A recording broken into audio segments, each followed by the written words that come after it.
it is not really about bathrooms. That's to throw us off track. It is about... I do want to ask, I know that this is a really hot button issue. It is, but let me finish if yes, you guys please. will. Because it's tough. I mean, I understand. I have a daughter. But I believe I raised her to respect people. And I'm a Christian, and the Bible tells us to love our brother as ourselves. And to judge not, that ye be not be judged. So how people live is totally up to them. But we're off track here because when we read this bill, it talks about minimum wage.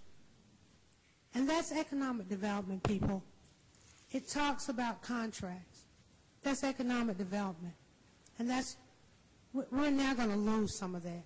How do we raise our brother up if we can't help empower them to make more money, to live a better life, to have good housing, to have good jobs, to not feel intimidated? And I'm very concerned that what has happened at the state level has been very disrespectful of our citizens. And I am going to support the resolution tonight because it is the right thing to do.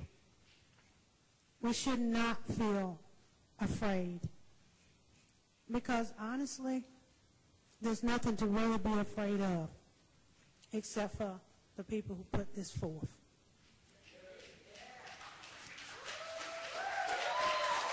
Okay.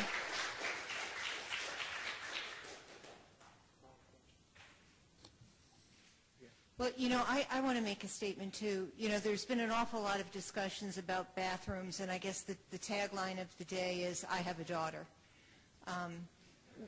Well, you know, lots of people have had daughters for a really long time, and they haven't been getting attacked in bathrooms left and right. What people don't understand is that the trans community is much more likely to be victims than victimizers. There are over 150 cities across our nation that had the very similar bill that Charlotte has. And you didn't hear these cities becoming unglued. It wasn't bad for public safety. It wasn't bad for children. It wasn't bad for families. It wasn't bad for economic development.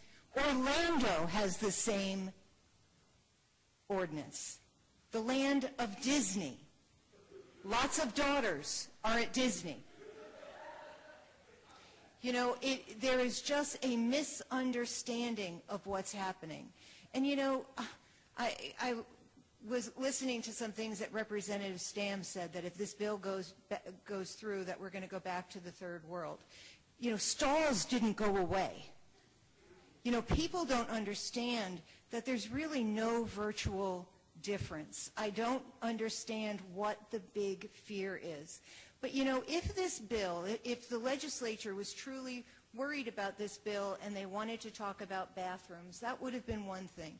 But to bring in wages and to bring in housing and to bring in employment was really an overreach. These were things that this council voted on unanimously, that we wanted housing non-discrimination, that we wanted employment non-discrimination, and that we wanted better wages for our employees. This was something that we felt was good for Greensboro, good for the people who lived here. And I just think that if we don't vote for this ordinance, we are letting the people of our city down. So, you know, I hope that you would support this ordinance, this resolution, and that I truly hope that the legislature will go back and recraft something with some understanding. And, you know, it's a short session, but they did this in less than 12 hours. Imagine what they could do with a week.